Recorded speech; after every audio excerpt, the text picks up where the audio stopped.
in caps before it. Any plans of getting Jim Butcher involved in the Shadowrun book? Highly unlikely. Jim is way busy doing his own stuff, and he's got his own game, so I doubt it. We were talking last year, Lauren and I can say this because I don't know if it's ever going to happen. We were talking to a major New York Times bestselling author about the possibility of even him supplying an outline for a Shadowrun book, and that was Pat Rothfuss. Oh, which would be a dream to work with. That would be so awesome. He said he was thinking about it. Even if he could just do an outline, I said, look, I'll be happy to write the book. Just give me the outline, and then we just say, to have him on that would be just phenomenal. You guys heard that Pat is going to be the 4th member of Acquisitions Incorporated for Wizards of the Coast podcast, right, with Penny Arcade. They just announced that he's going to be going not to Worldcon, but he's going to be going to PAX so that he can actually be one of their live, people that's joining the crowd. So Kavoth, that's cool. Kavoth is joining the D&D crew. That's awesome. Well, hey, I get to play True Dungeon with him at Gen Con, and I'm super stoked about that. It's going to be a lot of fun. But to get back to it, if we can work, I'm going to keep talking to him about it and see if we can do something. I know he's also incredibly busy, but that would just be phenomenal. We're hoping to get people like Mike Stackpole and Mel Odom back into the world as well. Some of the oldies but goodies, the guys who do the great work. Real quick, let's see. Question: how many of the writers are planning on going crazy with the editor? Now, that is a really good question. I haven't played the game enough to kind of get a real feel for it, and I want to get into it once that happens. I wouldn't mind taking a whack at it. I imagine some of the other writers might be looking forward to doing this. Jason, are you going to play with the editor at all and make your own runs on this or anything? The temptation is there. There was a game a while back called Blades of Exile that allowed you to do that in a role-playing game, and that was kind of fun to play around with. And given that the level of sophistication for Shadowrun Returns is much higher, and I do have a couple of Shadowrun ideas somewhere in my head, the temptation is there. The time is 100% not. Yeah, that's the other thing for me too. Oh, dear Lord, no. So while I'd like to, and it would be fun to try to do, I don't see me having the time to do it anytime soon. I was feeling... I just want to find time to play the damn thing. Yeah, exactly. Well, I wanted to say 2 things. First of all, 180, no, sadly not. They will not. I hope they'll be watching it, though, in some cases, if they can. Catabasis, hello, my friend. How are you? Good to see you, man. Welcome to everybody. While they were talking, I was feeling very proud of myself because I was winning the combat, and then I turn around, and it's like there's 3 more guys. I'm like, oh, well, that's great. By the way, our Greg, if I can, or do you prefer? Which do you prefer? I refer you to in this. Well, you can call me Arv if you remember it. I understand if it's great. They know that it's both the same thing, but they're probably used to me as Arv. So, but it's up to you. I will probably regret this, but I would love to join one of your group games at some point. Oh well, I mean, hey, I know. Well, you know what's actually funny is that I can say this because it's actually happened on the stream. I've been playing a Baldur's Gate group with some of the folks over at Destructoid, Rick Olson, who's the head of Destructoid on Twitch, and Anominatus, who's here in chat, and some other people. We've been playing it. So we were playing Baldur's Gate, which of course is one of my favorite games from back in the day. Yes. And this guy comes in. His name is Relkin, who I don't think I see here right now. Oh yeah, where the heck he should be? But he was here, and so I'm commenting about, and I mentioned this stream, and I said this is going to be happening, and Shadowrun's going to come out, and John's going to be on, and I'm trying to get Jason Hardy, and blah blah blah blah. And he said John Helfers. He's like, well, that's my stepfather. Like, what? And I said, ha ha, troll. He said, no, really. And all of a sudden, it became clear that John's wife Carrie, who I know very well, an excellent author and editor in her own right, that was her son, and he just happened to randomly be on the cast. So very amazing how these things happen. But yes, so it's a small world. It's a small gamer world. That's yes, right. Indeed. And just in reference to the gameplay that's going on there, if we hadn't gone with everything has a price as the theme for Shadowrun 5, and then I turned around and there were 3 more guys, would have been a good backup. Yeah, it's very true. I'm texting Relkin right now and seeing where he is. There he is. Relkin's right there. He just popped in. Hello, Relkin. How are you, sir? We were just referring to you. His ears must have been burning. You just came up. I do actually want to throw a question actually at all of the authors, which is, and actually both Jason and John too, which is, what is the latest Shadowrun or non-Shadowrun related project that you are working on at present? I mean, Jason, maybe it's finishing up with the hardcover of 5th edition, or I don't know if you feel like that's now out of your hands. That better be done. Yeah, I know, but I'm curious. I mean, 30 days. I've already heard about this 30-day anthology thing, so who knows? But anyway, I'm curious how things stand with that. Jason, why don't you start?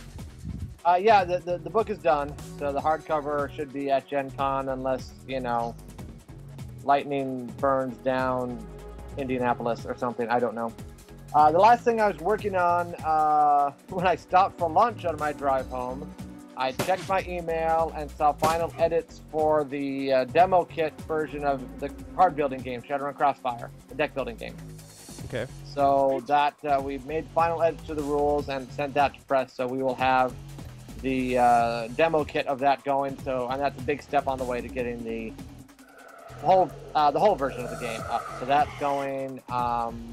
Then we've got some adventures to be working on, and a plot book to work on. So yeah, those are the main. Oh, and a combat book. Those are the main things I'm working on at the moment. All right, I'm going to jump in because this actually leads into a question Optic just asked. Are the 6 WizKids books the last of the novels? Are there more to look forward to in the future? Well, which reminds me of one more thing I'm working on. Indeed. Well, waiting to hear back on, as I recall. No, I've heard back, so I've got it. I've got the novel, and I'm going to work on that too. Oh, good. Well, I thought you were talking about your book. No, I'm talking about the first one. Yes. The short answer for Optic is there are going to be, as far as I know, and that's what I'm working towards, there are going to be at least 6 Shadowrun novels coming out directly from Catalyst Game Labs. And we're working on putting those together right now. And Jason just hinted at the first one, which is kind of a Frankensteinian thing, but it's getting worked on right now. And then Mr. Hardy is going to be second in the rotation.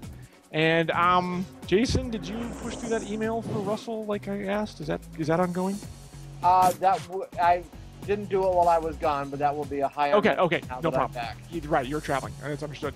And I'm going to announce it here because then I'll make Russell freak out. But Russell Zimmerman is going to be doing the third one. It looks like very. That's very cool. There. Also, so angle what I'm supposed to be doing over Russell and see if he bats at it like a kid. So full length Shadowrun novel goodness. We'll be back. I'm gonna say sometime this year. That's what I'm gonna say. So that's the plan. And we're working very hard to get it happening. We have good stuff from Phaedra Weldon also. And yeah, it's been a dream or a goal of Lauren's at Catalyst and mine for several years now, and we are very pleased to be able to say that yes, we're working towards it absolutely. Very cool. Yes, and it's the question of above. I am aware of the Neverwinter Nights thing, the Neverwinter Nights 2 remake of Baldur's Gate, which is very cool. I liked the Enhanced Edition a lot because I liked sort of the isometric view. I mean, it's one of the reasons why I'm digging this game a lot, which, by the way, is reminding me a lot of XCOM at the moment. But anyway, so I dig the isometric stuff a lot. But yes, I have heard about it, and it was a one-person project, which took, I think, 7 years to do. So it's pretty incredible stuff, actually. But yeah, so I am aware of it. How is someone doing like red in there? Someone asked a question. What is? Oh yeah, that's red thingy? So I'm using Better Twitch TV, which is something which when someone uses a couple of keywords, it's highlighted, and basically ARV is the highlight. So that way, that's a way so I can be like, someone is asking a question for me. So gotcha. Oh, well, aren't you special? No, I just have people who tell me cool things that I didn't know myself. By the way, Greg, do me a favor. Sure. When you're in the game, go hover over this puddle of stuff. Okay. It's a puddle in the lower right. No, lower. Right there. Oh, are you still fighting? I am still fighting, yes. Oh, you can finish your combat. I want to show you something right. that popped up, and it's the shaman's view of the world. And the interesting thing is that each character class has a different view. Different things will pop up for them, which I think is really great. Oh, wow. They've really cool. Customized the experience. When you're playing Street Samurai, you've got different views. When you're playing a mage, it's different. A shaman's different. Physical adept is different. It's just really cool. Yeah. So would you geek these guys already so we can move on? I'm working on it. I mean, I'm having some issues. Clearly. Slacker. How did you miss that? Sam Watts, by the way, is a clown. I'm here to officially announce that this guy is never going to make it anyway. I don't know. He actually geeked one of the set guys when I played him, so I think it's the operator. It could very well be operator error. That's and by the way, the other thing I like is that you actually play the NPCs too, which I think is really cool. So you can decide what they do, which I think is very awesome. I like that control where you can set them up. I know you can set them up in Baldur's Gate, but here I think you can have much more control over it. It just seems a lot better. You're the shaman now. Starting to say, goal. Jeez. Oh, good grief. I should never mention that. I can shut that highlight thing off. Just be aware of that, chat. Maybe it's just not like it's just so red. Whoa! Did that guy just summon a... Oh, wow. Ooh. Oh, wow. Whoa! He did not do that. as far as I know. Oh, so that's not operator error, is it? No, that's enemies kicking your butt. Wow, I know. I'm getting worried here. Okay, so I believe the two of you guys mentioned projects that you're working on at the moment. I didn't know if I missed it, but if some of the writers in chat, are you able to talk about projects that you're working on at the moment? Again, if they're not Shadowrun related, that's fine. I'm just curious about the Shadowrun. Well, I'm curious about any projects. Both said Shadowrun Mission Season 5 and the 2013 convention missions. I currently have 16 or so adventures in the pipeline. Wow, that's crazy. Wow. Others people, well, we already kind of spilled the beans that Russell's going to be working on his book very soon, hopefully. Robin, Philip, what are you guys doing right now? Oh, not enough ammo. Oh, I have to reload. Hit the small. No, next to it. Yep. The small blue thing with the 1 in the circle. No, you got to go down at the bottom of the screen. Oh, I see it. Next to the gun. I see it. Yep, I see it. There you go. I had to figure that one out myself. So like, oh, that's how you do it. Okay. Haha, good job, Sam. About time you made something out of yourself. Yeah, thanks, Mike. I appreciate that. Again, giveaway. Once I get done with this combat, I will do this giveaway that I've been promising of Fallout 1 and Fallout Tactics, so stay tuned for that. And if you have questions, again, make sure... what have I seen? Most current non-Shadowrun Satellite Rain Kickstarter, recent Shadowrun intro box sets, some Crossfire stuff, lots of SR love, waiting for the next calls for proposals to go out, working on some original fiction.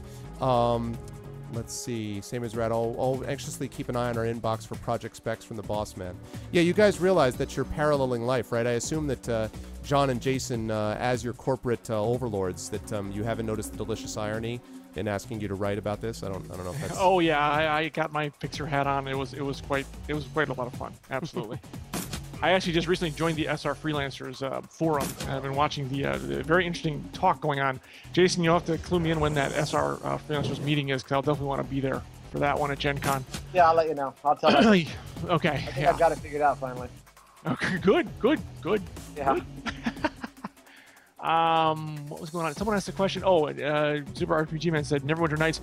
By the way, there is a way, I think, to play with the views in this game. I started to play around with it, but I didn't want to screw it up, so I didn't screw with it too much. But there's a couple different ways to make the camera either fixed or swivel around or stuff like that. But I wasn't going to screw with it myself. Okay. Let me see if I can find that, because I'd like to be able to rotate it. Right. Okay. Wait. First, actually, do that thing real quick. Hold on. Go back to your game screen. Yep. And then go over to the puddle of stuff near the south. It flashes a little skull on it. Yeah, but I have to go there, don't I? To be able to... but it highlighted. That's what a shaman sees, that this is something like dangerous. It's toxic to the environment. Oh, so in other words, no other character gets that viewpoint. Yes, I get you. I got you. That's cool. And then there's something corrosive up here, and I'm not sure if you can do something with it, like purify it. I have no idea, because I never played a shaman. So, but it's something interesting that it's a character-specific, it's a class-specific trait ability you have. So there you go. Very, very cool. All right, that's cool. Let me see.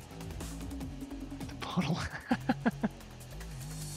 I can slow people down. What I really need is first of all, I need to take these guys down, and I need to not have Sam die in the process. So that's the way that needs to go. Let's see.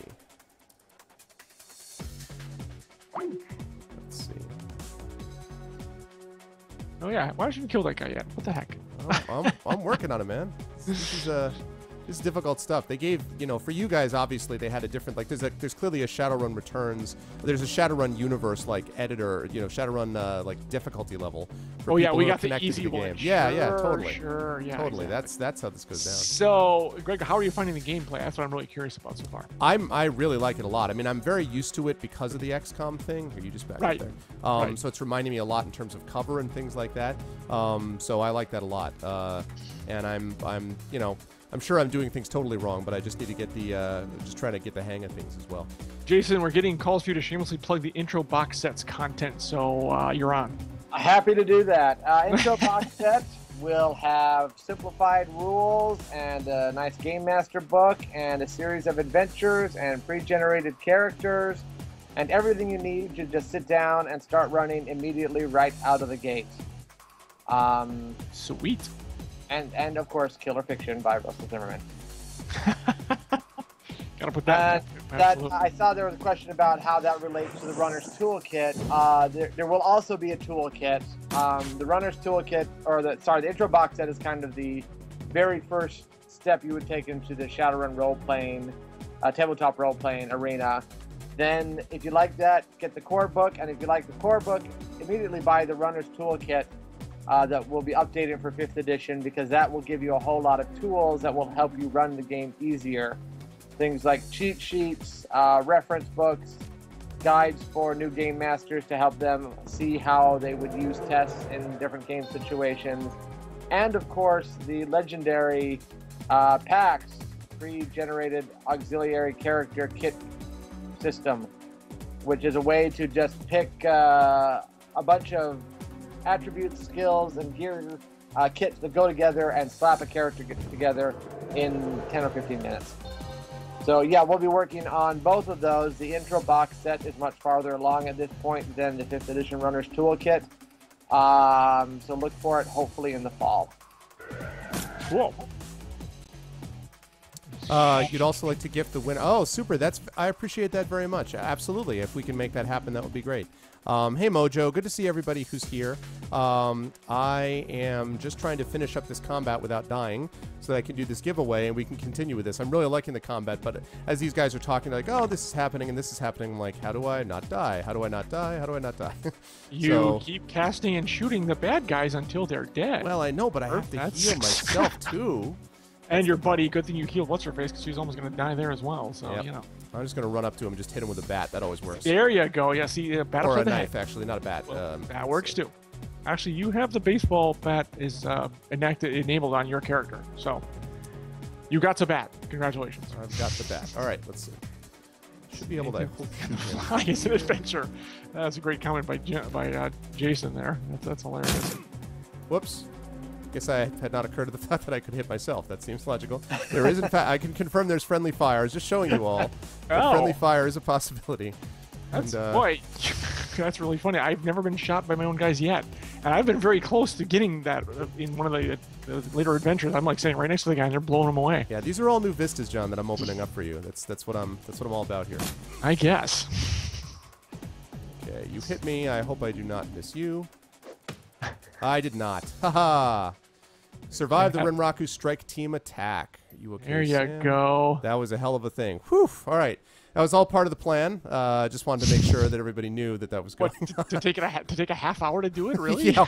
Well, I mean, you know, I'm also doing a couple different things at the same time, as you're aware. Congrats, I made it to the combat tutorial. Thanks, Russell. I feel very honored that I've successfully made the tutorial. But anyway, that's very cool. I really like that combat. Shotgun, zone. That's right. If you shotgun with a bullet spread, that's true. Yeah. Hey, so. you're an academic. You're used to doing like 3 things at once all the time, man. Come on. That's true. You make, no you make a good point. But usually not that involves just, the video game and just bad. Yeah, that's different. funny. It's just bad. Okay, so let's see. So let us actually conduct this little giveaway that we have here. So the way this is going to work is what we're going to do is we're just going to have everybody. Let's see. I don't have the problem is I don't have the Nightbot thing installed. So let's see. I'm trying to figure out how to do this.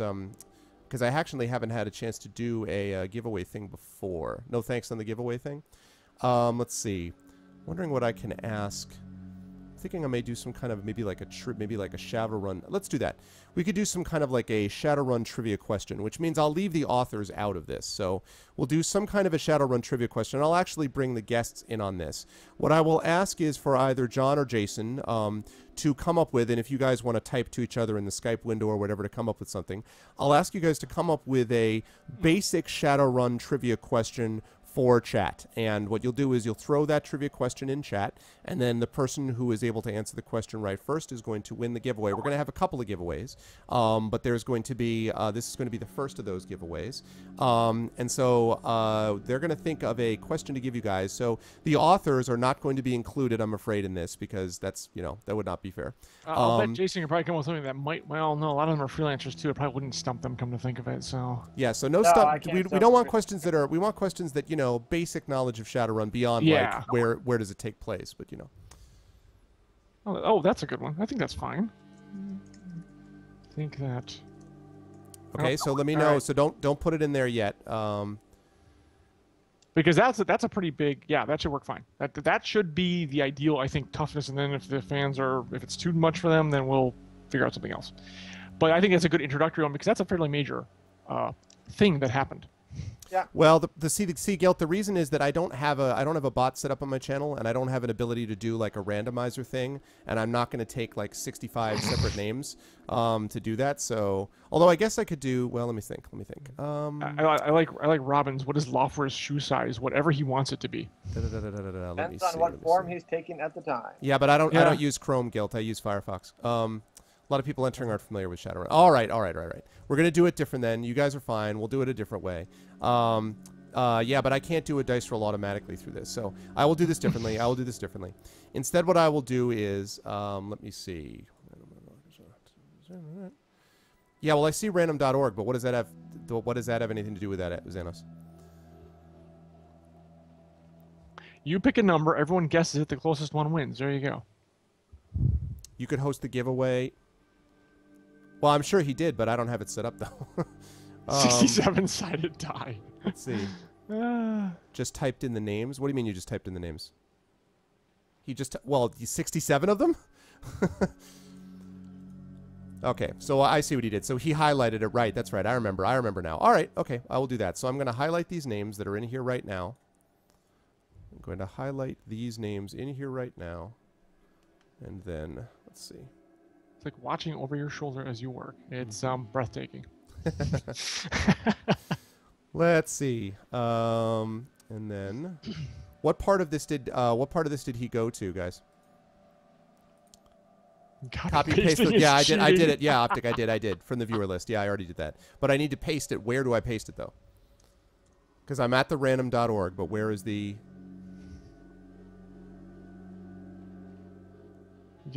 Someone said you just highlighted the people who are not going to be taking the raffle. Mm-hmm. I have better Twitch TV, Guilt. Is there a list? Where is the list?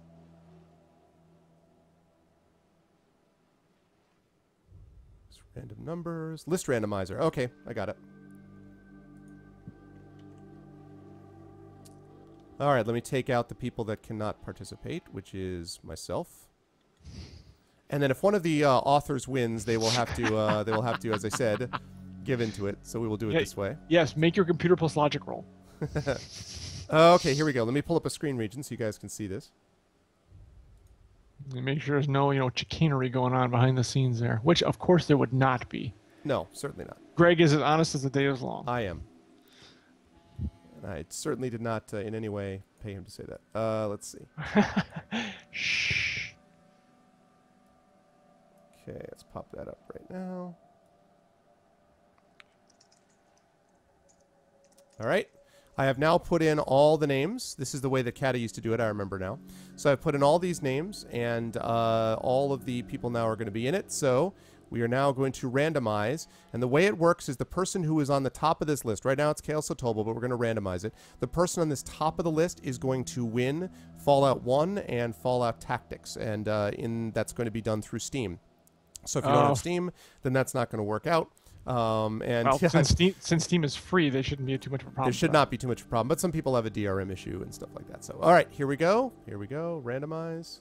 By the way, Fallout, a classic post-apocalyptic Here game. they are. The winner is Paradox Zero. Paradox Zero, are you here, sir? You also need to be actually speaking at some point. So, Paradox Zero, are you here, Paradox Zero? Yes, victory. I'm going to gather from that reaction that you actually would like the Fallout 1 and Fallout Tactics. Is that fair to say, Paradox? Paradox, is that fair to say? Paradox obviously hacked the event, yes. No doubt he did. He clearly decked in. And yep. Yes, you would. Thank you. Awesome. Okay, so Paradox, all you need to do is send me a Twitch message, please, and then I will send you my Steam info, and I will gift you that versus Steam when I get off the chat tonight. Congratulations, Paradox. Well done, well done. We do have another... we do have... So, Paradox Zero, make sure you send me a Twitch message. Just click on my name. Yeah, and then you can also work out with Super RPG Man, whether you do that. And again, Super, thank you very much. I really appreciate that. So, Paradox Zero has won. Now, for people who did not win this time, fear not, because... Let me get rid of this screen region. You can see all the games that I have on here. When do you find time to actually do, like, work? These are games that I haven't played any of these. I have very little time to do any of these things. Let's see. So... That sounds familiar. Let's see. On Steam, I'm going to pop up and make sure because... Hold on 1 second. Optic, you said that you had something that you were putting up together? Yeah, you don't get 8 copies because you were 8. Sorry, Twisted. Optic, I believe you had mentioned something about that? About having something you were going to gift someone or not? Yes, I do no work because I'm a college professor. That's right, Xanos. Absolutely. All we do is get fed grapes by adoring fans in summer. You have a copy. Okay, you have a copy of Shadowrun Returns to give away.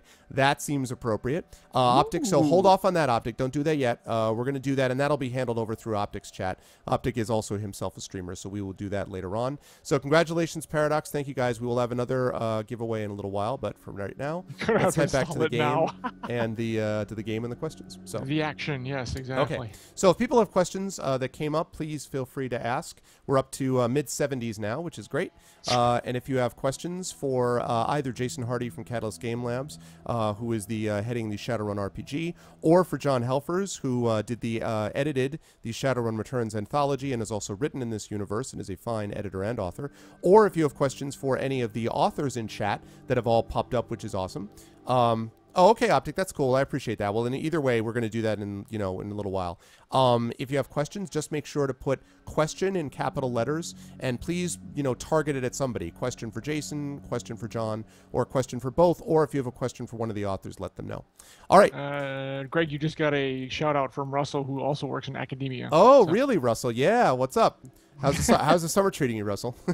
Yeah, indeed. Yes, Paradox. You can send me your Steam name, please. Yes, but do it via the Twitch chat. Do it via the Twitch message. You just click on my name. You can send me a Twitch message with that. Why is Shadowrun so awesome? That's a good question. Well, there are a myriad of answers. We could be here all night talking about that. Let me throw that to Jason first, actually, and then I'll then to John. So, what got you most about the game, Jason? I mean, what is it you like the most? Is it just the setting was amazing, or was there some it factor that it had that is almost intangible? Why do you like it as much as you do? It was the setting first. I'm a big fan of noir and that atmosphere. I'm also a big fan of fantasy, and there's just not a lot that combines the two. So to have that atmosphere together and to not only have the visual feel that the books have and how the art pulls you in, but have the writing have that kind of spiky attitude when it's at its best. You look at a Shadowrun source book, and it's just fun to read because it's always in your face and have clever lines, but also has that underlying cynicism and darkness. And just there's so many possibilities of stories to write there and stories to tell. It's just a blast to play in. Very cool. John, what about you? I couldn't agree more. I remember when I saw this, it was the second ed game book, and I'm like, okay, this is like Blade Runner. Wait a minute. Why does that guy have horns? Why is this guy casting a spell? What is going on here? And I was hooked from the get-go. Just like Blade Runner dystopia meets magic, I'm all in. Absolutely. It's, no going back. And the funny thing is people don't realize is Shadowrun predates all of this big, huge rise in the paranormal genre fiction by about, I would say, 5 years. I mean, Laurel K. Hamilton was just starting her run with the Anita Blake series, which was, a lot of people, was the first. But Shadowrun was right up there. I mean, yes, we did a little more science fiction-y, but it was it was the whole city streets, spell slinging. Yes, they added on a little bit of cyberpunk, but they still, I mean, to me, that was really one of the progenitors of the urban paranormal movement. But yeah, it was just the setting just rock and rolled. Shadowrun gives William Gibson an ulcer, so it has that. Well, yes, it does. Is he not a fan? I didn't know that. Is he not a fan of Shadowrun? If you go to his Wikipedia, is it on the Shadowrun or Gibson's Wikipedia entry? One of them, someone asked him about Shadowrun. He's like, oh, it's L running around in the future, blah blah blah. He does not like it because of the magic aspect, and he's on record. Blah blah blah. The actual words I see him quoted as saying is "gag me with a spoon." Yes. Well, I mean, in fairness, from the 80s. Yeah, I mean, in fairness, Gibson does nothing halfway, though. I mean, that's right. the way. That's just the way he is, kind of, in general. It is true that a lot of it too was that it was really sort of a mashup in a way of Dungeons and Dragons and cyberpunk, where you had elves and orcs and trolls and traditional races, and there's always been, you guys know this, there's always been this stigma associated around, to a degree, between fantasy science fiction authors with a capital A, and the folks who did stuff in D&D. And only, you know, relatively recently, I think, has that impression been shifting, as a lot of guys have been, you know, breaking out from one direction to the other. A lot of writers have been going one way or the other, and there's a lot more cross-genre blurring. And you have people like Matt Forbeck, who do a lot of game work, who now work in, you know, obviously started with games and stuff like that. But there's definitely that stigma, I think, existed for a lot of the so-called mainstream genre authors, if such a thing exists. So. Right, Russell just put up the quote from Gibson about it. The extreme initial revulsion at seeing my literary DNA mixed with elves. Like, well, dude, you weren't the first one to do it. I mean, Neuromancer, keep in mind, is a seminal work in the whole cyberpunk genre. There's some other people who were doing it, you know, first, even back as far as the 40s and 50s. Gasp. So, you know, I'm not trying to get at his literary DNA. But it is what it is. I'm curious about the story. Someone said it also managed to make Walter John Williams mad. I want to know what that's about. Yeah, I don't know about that one. He got all bent out of shape because they used to call the LAVs Panzers. Is why they changed it to Thunderbirds. This one... Wow, that's just ridiculous. Okay, we had another question, though. Yeah, hi, Meat. Hi, everybody. And by the way, in chat, if you like what you see and hear, please also make sure to follow. I haven't talked as much about the channel tonight, but please make sure to follow if you like what you're seeing and hearing, because there will be more Shadowrun in the future. And in fact, I am going to have a chance to get at some point Jennifer Brozek, who had the lead story in this anthology, on to talk a little bit about Shadowrun. She lives in Seattle, too, so she's got that that cred as well. But the question that's asked from Paobo is, has Matrix stuff been worked over in 5th instead of having to run a game for Deckers and another for the rest of the team? That strikes me as a leading question, Jason. Why don't you take that one on? Yes, it absolutely has. That was one of the very first things we put on the list of design goals for 5th edition, is we wanted to get the Matrix more integrated with the rest of the game. So the mechanics are more integrated with what happens. It's less extended tests, more tests that happen immediately, just like the rest of the game. And there are other mechanics designed to make the Decker involved, and we brought back the term Decker because we like it, or Bull likes it specifically, to make the Decker involved in action as it happens. And so that as things are going on around the team, the Decker is doing stuff at the same time, rather than team does stuff, then waits for a while and goes out for pizza while Decker does stuff. So everything should be happening more simultaneously. Very cool. Very cool. So let's see. Thanks for once again calling the Deckers and the Cyber Deck. Let's see. Yes. Blah, blah, blah. Yeah, absolutely. This is 2050, back when everything's wired up, which is kind of funny. There's no wireless in this world, in the world of the game, of Shadowrun Returns. Which is a little... Jason, have you had a problem with people kind of getting these confused, or are they able to keep it straight fairly easily? As far as the dates are concerned? Yeah. The whole world setting. Oh, yeah, right. I think so far, with Shadowrun Returns not being out, there hasn't been a chance to get it confused. I imagine there will be some confusion as it goes along, as people shift back and forth between wireless and no wireless, and what people are doing and what characters are doing at different times. There probably will be some confusion. But there's always confusion before when we only had one timeline, so it's okay. We'll deal with it. Yeah, exactly. I mean, look, any more Shadowrun-y goodness is good for, I think, the entire universe anyways. So it's not a really big deal. And this, the funny thing is, I kind of like the retro feel of this, because it kind of gives them. And you guys actually put out the Shadowrun 2050 source book too, which I thought was hilarious.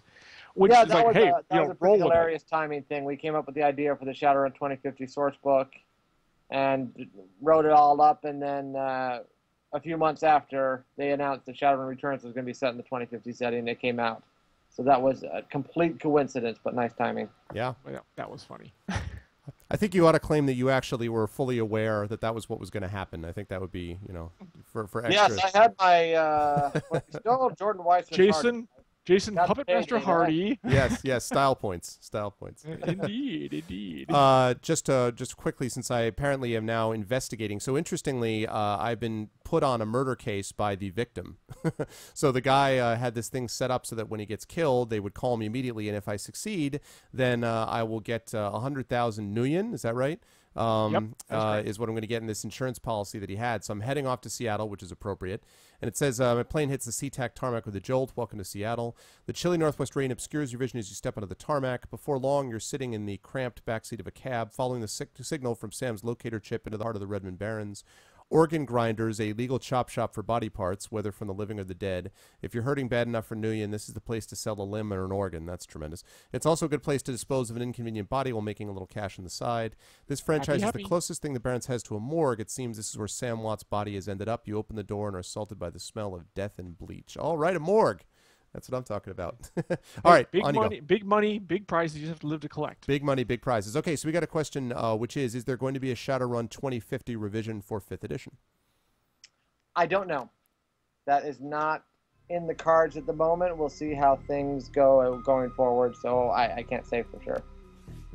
Everyone just bug Jason about it, whoever's going to be at Gen Con, and then that way it'll happen. If I get enough requests, that does tend to make an impression. Yeah, there does have to be the interest in it. I mean, it's true. I mean, I'm actually quite serious, so, you know, exactly. And yeah, the 2050 was hilarious. Squire, it does not, I mean, the only connection that it has is that they're both set in the Shadowrun universe, but other than that, a lot of people's complaint about 2007 was just that game had nothing at all. It was just, besides the name, it was not Shadowrun at all, from what I've heard. Now, I did not play it. That's what I heard as well. But that's what I've heard as well. Yeah, they just like slapped it on there, and people who made it didn't just really know anything about the universe. Anyone who has played it, if you want to chime in, I'd love to hear kind of takes on it, but that was the impression I got too. And I've seen the writing in the game. Shadowrun Returns get some kudos. You mentioned Jennifer Brozek. I don't know exactly what the proportion of work she did in that, but a lot of the dialogue and I believe other writing in the game is her handiwork. So yeah, very good. She was, yeah. By the way, Greg, the scrolls thing over there actually has useful news on it, so keep an eye on those. The scrolling yellow thing on the side where it says, yes, I will do that. Yes, it does. Press conference so tonight. I didn't see that until afterwards. That's cool. I am going to check that out. Yeah, I know John and I know Jen very well. We were hoping to have Jen here, but she could have otherwise engaged, unfortunately. Yes, so I'm going to try to get her on a future stream as well. And Jen also, I believe, if I'm not mistaken, had a short story in the Time Travel Tales anthology you folks know I've been talking about. That's the one that I had a story in as well that was just funded on Kickstarter for $28,004 when it had a goal of 7.5. So that did really well, and yeah, it was really, really great. And so she had a story in that as well. And so yeah, that's really cool. You know, it's funny too, because one of the things I've seen in several reviews about this game I was reading today is people talking about the writing, the strength of the writing, really good writing. And so again, I know this is going to be a shock to you guys in Skype and the folks who are still here as authors in chat, but when you get actual writers to write a game, you get good writing. Exactly. So, I have to admit, I was a little envious of Jen, pulling that job down. I was like, oh, if only I would lived in Seattle or near it or whatever. Yeah, exactly.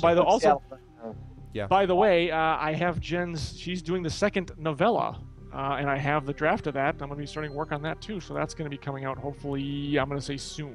Very, very cool. So, yes. So why was this set, since complete noobish question for me, why was this set in Seattle? I mean, what was just because for fun? Like, why was it set in Seattle back in the day? Jason, you know that one? I think a lot of it was just the way they were looking at trends. And, back in the late 80s, it looked like the next dominant world power after the United States would be Japan. And so there's a lot of Japanese influence in Shadowrun. And so Seattle seemed like a city that would be kind of the nexus of both the United States and Japanese influence. But also, if I remember right, I believe one of the developers really knew Seattle well. Okay. So some of it was a little bit of writing what you know. I guess it's a good thing they didn't live in Topeka then, or we would have, Go out and harvest some corn. Optic Nerve points out that, yeah, it's a gloomy environment, so that doesn't hurt anyone. That's true. It can be a gloomy environment. A lot of rain out there. It's not as bad as people make it out to be. I think also we had 6 world levels of pollution. That helps. I think that to me it was wanting to do something different. Like, didn't want to set it in L.A. or Chicago or New York or any of the classic cities. And I think Seattle was a great idea for it, because keep in mind at the time a lot of people was like, well, Seattle's out there. Yeah, I know. This was before the grunge movement, before it really kind of blew up in terms of becoming a city that people really got a reputation, in my opinion. I'm not saying Shadowrun had anything to do with that, but I just think it's Seattle's a cool city. I've been there. I enjoy it. A lot of the guys live over there. A lot of the Catalyst guys live over there. Harebrained Schemes that's where they are based as well. So it's like it is a very nice place to be, and yeah, again, it does not rain as often as people think it does. That's all I'm saying. That's very true. Not as much. Yes. It tends not to pour. It just sort of drizzles. That's a big part of it. Are you talking to Dresden yet? Am I taught what? Say again? Yeah, are you talking to Dresden yet? No, I'm going to do that right now. I just saw him. Okay, good. And Yes. Dresden. Yes, the subject, I will not spoil it up, the subject of Jason Hardy's excellent story in the Shadowrun anthology. Ah. Story, the I deep read end. through the summaries and what characters were. Just I wrote down 4 words, or 3 words. Dresden, smiling mortician. Smiling mortician.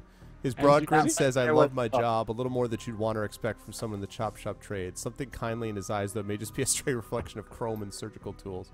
I almost feel like I should have you do the voiceover for this, Jason. You know, I feel like this you know him intimately well.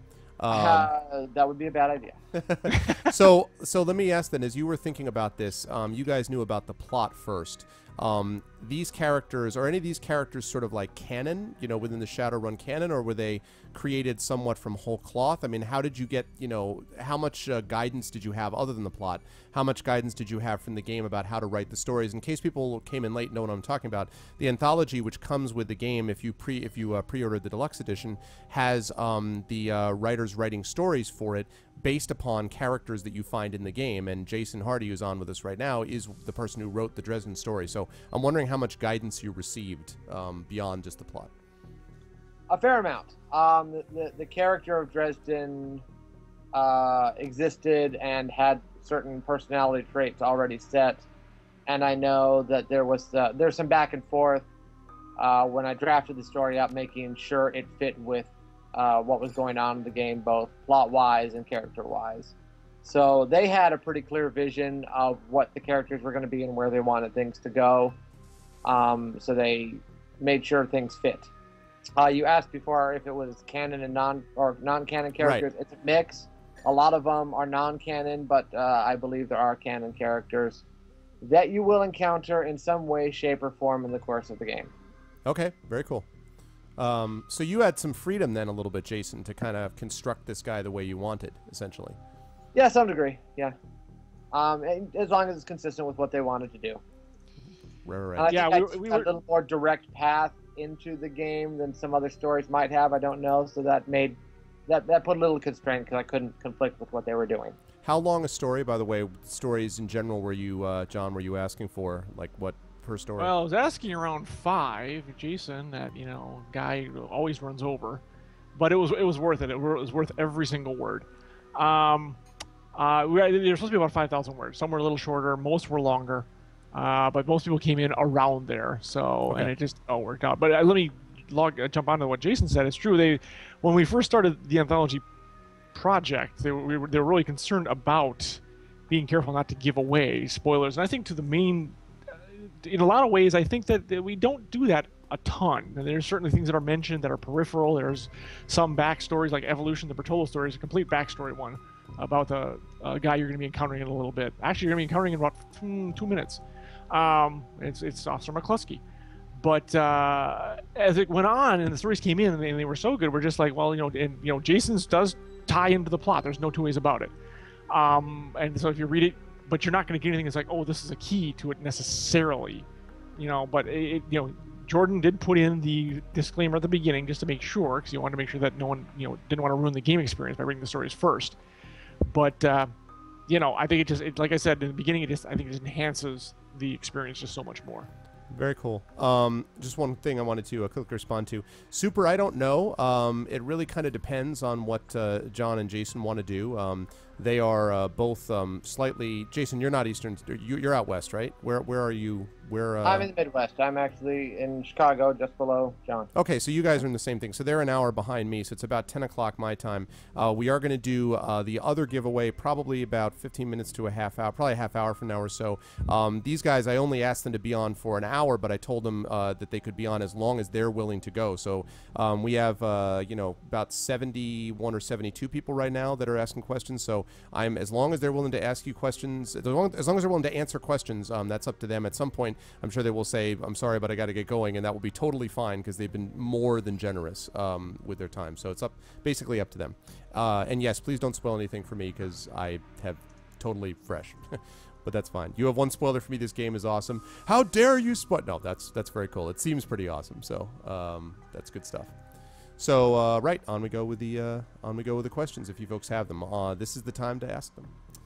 Let's see. Meanwhile, this guy is telling me that our Ripper knows how to handle a scalpel, but this one's even more twisted. He or she always removes an internal organ from the victim.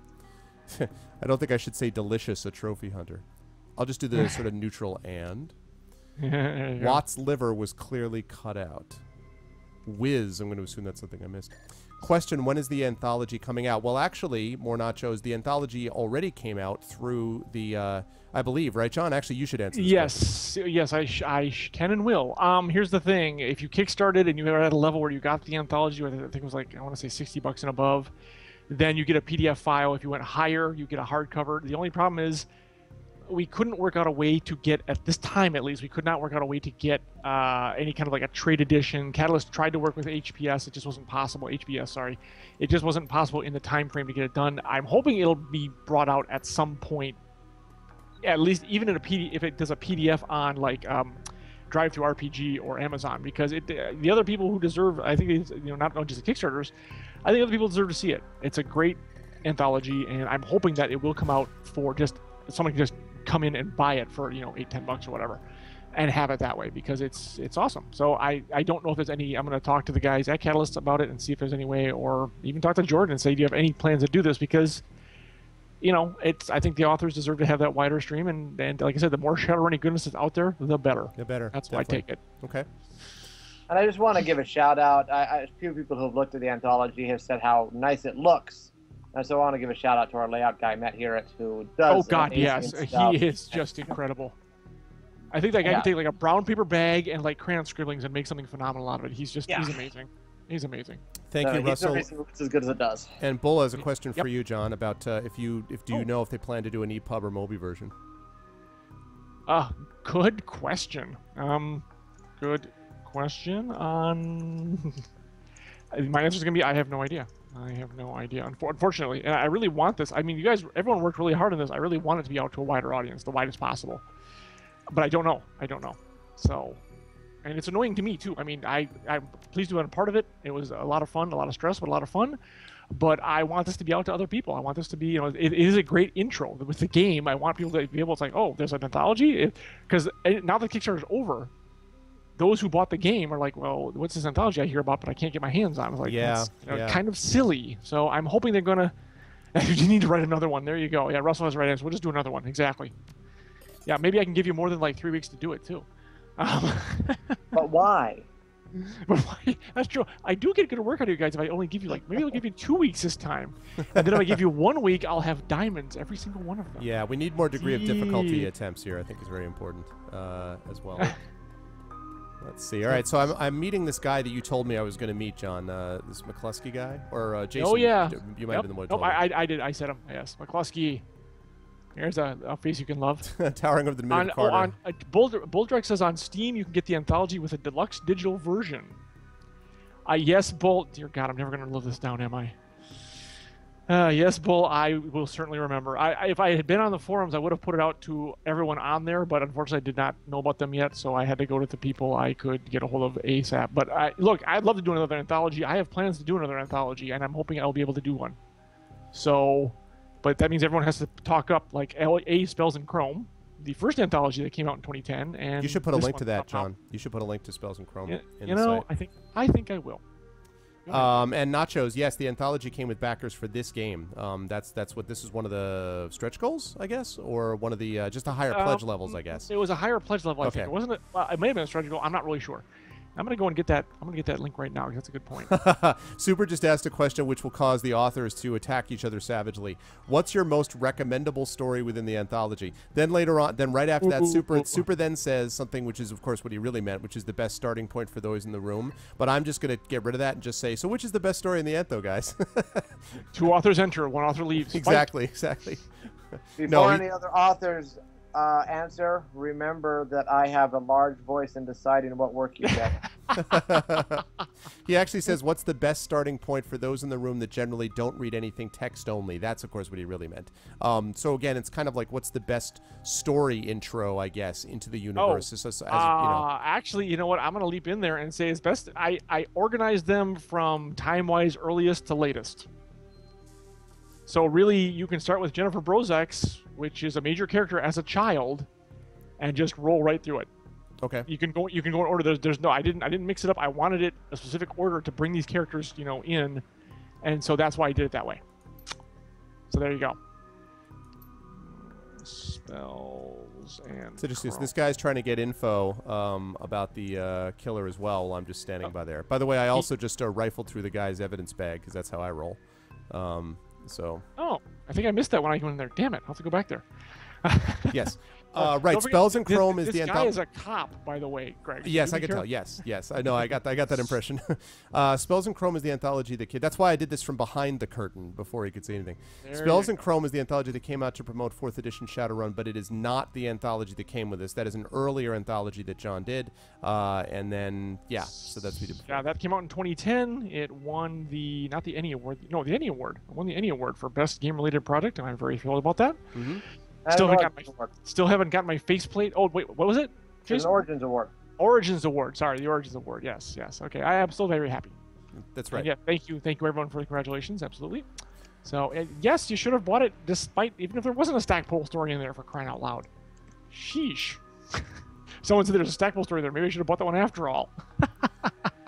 Give me the name of the woman. Brozek. It's spelled Brozek. EK, yeah, correct. Let's see. Yeah, the killer stuns the target with a combination of drugs and magic, then removes a single internal organ while they're still alive. So serial killing in the Shadowrun universe involves a combination of drugs and magic. Happy. Exactly. Bold. It was pretty good. Even Jason's. That's funny. Even Jason's. Sometimes miracles happen. Well, then you're a miracle worker on a pretty regular basis from what I can tell. So. Oh, you're too kind.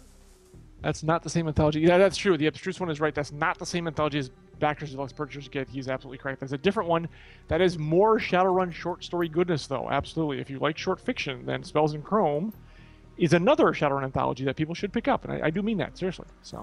I love the sense of humor in this game that I think I would suspect you'd feel has always existed. The Lone Star Detective finally notices you. You note his superhuman powers of observation. Absolutely. As I've been standing right behind the dwarf the whole time, just like, so. Yep, exactly. Hey, Lemon, how are you? Welcome to the stream, man. Who the hell are you?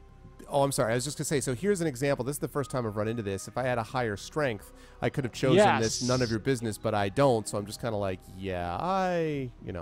Well, you can be sarcastic, or you can be, it depends on, But just for the record, I'm the nobody who didn't hear nothing. I was seriously thinking about that. I'm trying to choose between that or the detective on this case. You on this, get rid of my investigation, it'll be you on the slab elf. Really? I see. Yeah, he's a cheery guy. Charming. I could tell. Putting someone in a cellar box this week and claiming my promotion. Well, tremendous. Alright, that's good to know. Do you always make friends that easily? Let's see. Great. That same thing, like you said, the humor, and you're absolutely right. That's one. I'm going to plug Aftershock, which is out of print, unfortunately, and I don't think there's an e-version of it, an ebook version of it. That is one of the things that Gene Arabi and I really tried to do in our novel, was to make sure that the humor, because humor is endemic to any condition, human or another, race, and we really wanted the humor to be part of the Shadowrun world, because it is, yes, it's all dark and dreary and it's raining and people's lives are crap and all that stuff, but it doesn't matter. Humor always comes through some way, shape, or form, and we really thought we wanted to. That was one of our goals, is to show that people are people, and there's still opportunities for humor. Because you were bringing that up earlier, Greg, and I wanted to just comment on that. Yes, I think it goes back to some of the noir roots of Shadowrun, because noir, is known for a dark world view, but also for that really lively, crackling dialogue from Double Indemnity or The Big Sleep or Raymond Chandler novels, and to have that wit and that fun with the language as well as the dark view. So that absolutely. Absolutely. Is that something also that you had to think about when you were sort of moving things over into 5th edition?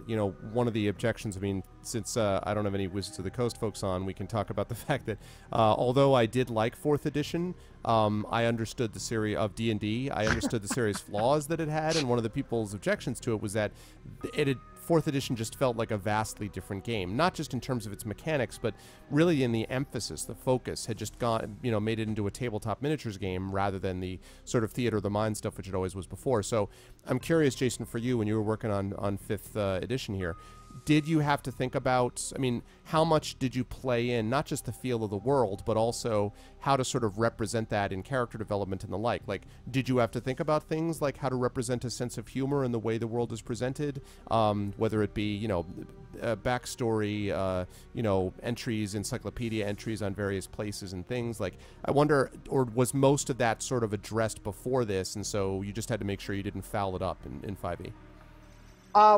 There is some of that, try not to foul up what's already good, but there was a lot that we needed to address to try to get the feel of the world right. Some of that was in the style we decided to use to write the rule book, and to try to make it more conversational, and to try to put in some more of that humor, which is how a lot of the earlier Shadowrun source books were written, just a livelier, more fun prose style. But there's also elements of the rules that we had to look at. And this is where the freelancers came in tremendously handy, is putting everything to the litmus test. Does it feel like Shadowrun? Because there is a certain feel the rules have, and that's not always easy to define. Right. But you can make a lot of changes and go in different directions and try to make improvements, but you have to make sure the changes you're making to the rules still keep a certain level of the right Shadowrun feel, because if you change it too much, you know, to do a radical example, if we decided to make it D20, maybe there'd be some good things about a D20 rule set, but that does not feel like Shadowrun. Having a large handful of D6s, that feels like Shadowrun.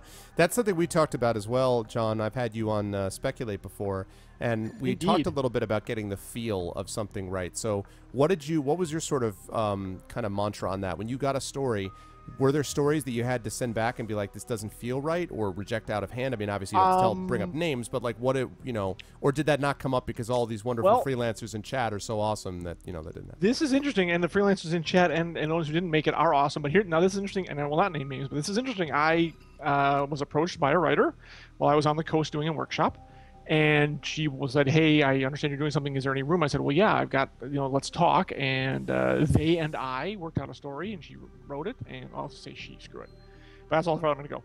And she wrote it, and I edited it, thought it was good. I sent it in, and it got bounced because the powers that be did not like it. And I'm like, well, okay. It took me aback. I thought it was a good story. I enjoyed it, but it did not hit their tickle point, whatever you want. Okay. It was not what they were looking for. Okay. Luckily, that only happened once, and we're going to try to find a way to work that. It's a good story, and it deserves to be somewhere else. We're going to find a way to put it into an RPG or something somewhere, Jason, so be warned. But, and I was surprised. I did not expect that, because everyone else has done a great job. Killer, Jordan had been easy to work with, but this one just did not, the buttons were not lining up right. So, no. But when you come in with a project this is short, like I said before, you know, you got to get people who know this. Everyone nailed it because they've all done work in this field before, so it wasn't a big deal. Even my first timer, he played a long time. This is his first Shadowrun story, but he's played it. He knows the world. He got it right. He was really fired up to write for you, by the way. He really wanted this. Yes, he wanted it bad, and then he got it. So there you go. Yep. Let's see what's going on here. Question. Oh, Optic asked, when do you plan to introduce new campaigns, new areas in the future? That's a good question. That's a Jordan question, unfortunately, unless you mean the RPG. In terms of this game, I don't know. I'm not sure. I know Harebrained is going to keep developing the game, and I think they're really. I don't know how much they're counting on the players to create their own stuff, which I gotta admit would still be very cool. But I imagine they'll be putting out. I would hope they'd be putting out like adventures or something, you know, updates every. I hope every few months. Setting. I'm sorry. What? Weren't they supposed to do a second setting with the game? Berlin was supposed to be included. I think Berlin's going to be the first add-on. Yeah. From what I understand. At least see that. So. Let's see. During this year of Shadowrun, could you please put out the special SR dice again? Oh, that's that. You know, Jason, you have a thought about that? Can you put out some more special dice? Yeah, we're working on it. In particular, working on it in connection with the intro box set. So hopefully we'll have some special dice in there if it works out. And if we do then get the production of those dice for the box set going, I will look to see if we can get them sold separately. See, you heard it here first. So that he's very excited. Yes. I knew it. Let's see. Berlin. Remember all the ifs I put in that sentence. No, I guarantee you he has not heard any of the ifs. All that he heard right there was just... Oh, that is funny. That picture that just came up, that's hilarious. Where else are you going to use 3 pounds and 6 letters? Absolutely. Absolutely. That's hilarious. That's great. That's great. Try for one of those. Let's see. Yes, spend your karma wisely. Yeah, it's really interesting to be able to sort of, and it's kind of just sort of a rolling level up system as opposed to you hit level 2 and then you spend all of it, you know. Yep, exactly. And that was the case also with the RPG, that you're constantly spending points, you know, throughout the game. Are karma points like very difficult to come by, or does it just depend on the game master in question, or? Well, some of it always depends on the game master, but they shouldn't be terribly difficult to come across. You start pretty strong as a character. You don't start incompetent like some classes in some major role-playing games that I won't name. So you can accomplish things, but then you, in reasonable short order, will be able to start making improvements to you, even after as little as one run. Interesting. Yeah, super. No, I didn't ignore it. I actually forgot about it, though. I want to phrase this better, but I can't. Sorry. Are most of the allies in the game intentionally XCOM level disposable? That's what I got from my experience with the game. I cannot obviously speak to that yet. I don't know if John can. He's been a few hours in. I mean, kind of. I see people come in and come out. I mean, obviously, they're not there for cannon fodder as far as I'm concerned. And then they're actually, by the way, from what I can tell, there are certain goals do involve keeping people alive if possible. So they're not just, I mean, I don't know if there are any power gamers out there who just like to, you know, here, throw them in front of the cannon there. But I try to keep my NPCs alive because I don't know when they're going to come back or if they're going to come back or if the story changes if they die, you know? So I'm not that far into it, but, you know, I take it as, well, not necessarily disposable per se, but right now it's kind of they come in, they do their job, and they go out. And it's only every so often kind of thing. Interestingly, in the middle of this, I just opened up a morgue drawer that Dresden sent me to, and this a totally alive guy just jumped out. So yeah, that was great. That's interesting. Let's see. So much for a good night's sleep. On the plus side, you haven't killed me yet, so that's good. If you aren't after me, then what's your story? I'll ask the questions. Let's see. I'm looking at the death of Sam Watts. The coroner seems to think you can help me out since you live in a morgue, so that makes sense. Let's see. For question, this one's for Jason, I think. Any plans to bring in or highlight any new races for the pen and paper? Eventually, yeah. We will have a book similar to the Runner's Companion for 4th edition coming out probably in about a year, so that will have increased race options in there. So we'll see which ones we put in. The freelancers will propose their things, and I will look at what they propose and how much sanity and thought they put into their efforts, and we'll go from there. I may have to get in on that. I do have a race I'd like to get in there. So, okay, interesting. I'll keep an eye out for that on the forum. Optic, don't even joke about that. The horror. of wait, what? There at Baldur's Gate, you'll be shocked to hear, glitched out on us at one point, and with this one guy that we killed for a side quest, we ran into him again. Like 3 or 4 versions of him would show up in tons of screens, so we must have killed Ramazith about 75 times. So everywhere you turn around, it's like Ramazith. So now anyone who watched my Baldur's Gate stream is like, look, it's Ramazith. Honest to God. I swear to God. The Baldur's Gate Enhanced Edition, which successfully enhanced the glitches as well as the great parts. So. Well, there you go. Standard. Let's see. Yeah, absolutely. Next core book out is this edition's Canon Companion, Betting the Matrix book. Yeah, what has been the response, actually? I should ask this as well. What has been the response, first of all, for Jason, what's the response been so far to the 5th ed? Because I know it released at Origins, I was there, and I saw that you released the soft cover there, and then the hard cover is obviously coming out of Gen Con. But what's the response been to 5th ed? And then, John, has there been any, have you gotten feedback yet from readers about the Antho, stories in the Antho? Okay. As is generally the case with the internet, the response depends on where you look. But we've generally been very pleased with the reviews. The reviews have been very good. Sales have been extremely good. And just in general, the response has been quite positive. There are people who have different criticisms and find different flaws, and that's totally cool because everyone's got their own opinion. So that's, you know, you'll find a wide array of opinions out there, but in general, we've been very happy with the response. Okay, very cool. John? Unfortunately, I have not seen any, because the anthology just dropped today. So, although I saw Russell apparently had already read half of it, I have not seen any. I would love feedback on what people think about it, especially just not only the stories, which to me are kick-ass in my humble opinion, but also what they think about it. I'd love to hear people's opinions on how it adds, if it adds to the gaming experience and what they thought of that, because I think that's an idea that can be done for other things. Actually, that leads to a question. Chat. For people in chat, not counting the authors who contributed to this, of course, how many people pre-ordered the deluxe edition of this game and thus have this anthology? Also available, Gil points out that it's also available for the digital deluxe edition on Steam. So how many people have read this specific anthology? Or how many of you have read either that or the Spells and Chrome anthology in chat? Again, not the people who contributed to it, but other people watching. How many other people, if any, have read the anthology? Either one. I did not get the deluxe edition. Nacho says. Sad face. Like I said, I'm really hoping they put it out. Even in an e-edition would be worth it, as far as I'm concerned, just so people can get it, And that's Optic, who's the Shadowrun Returns, Shadowrun huge fan. I like Russell. I like Russell's answer. I started having to get it. That was before I was a part of the anthology, which is hilarious. Yep, you knew people back in the day. I wanted 10,000 words for the review. Oh, very cool, Jason. You got a fan of SR5. So, oh no, Shadowrun 5. Yeah, you got a fan of 5th edition apparently. I'm very happy to see people having fun with it. That's all we want is people to have fun. Yes. Well, I think Jason, you're very happy with the sales so far, right?